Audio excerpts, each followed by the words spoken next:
বাংলা নববর্ষ ১৪৩১। পহেলা বৈশাখ বাংলা নববর্ষ বরণ উপলক্ষে ডামুড্যায় বর্ণাঢ্য শোভাযাত্রা অনুষ্ঠিত হয়েছে। শোভাযাত্রা শেষে ৩ দিনব্যাপী বৈশাখী মেলার উদ্বোধন করা হয়। রবিবার সকাল ১০টায় উপজেলা প্রশাসনের আয়োজনে শোভাযাত্রাটি অনুষ্ঠিত হয়। এছাড়া ৩ দিনব্যাপী বৈশাখী মেলার উদ্বোধন করেন শরীয়তপুর ৩ আসনের সংসদ সদস্য নাহিম রাজ্জাক।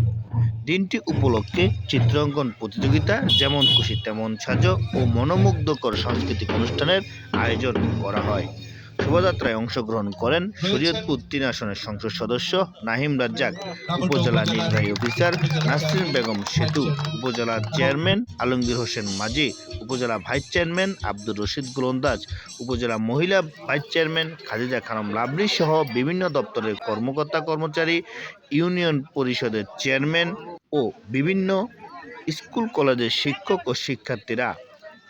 প্রতি বছর বৈশাখ মাসের ১ তারিখে বাংলা সালের নতুন বৎসর পদার্পণ করে, তাই এর নাম বাংলা নববর্ষ। সম্রাট আকবরের হাত ধরে আমাদের এই বাংলা সালের ছুটে চলা তার অসীম গন্তব্যে।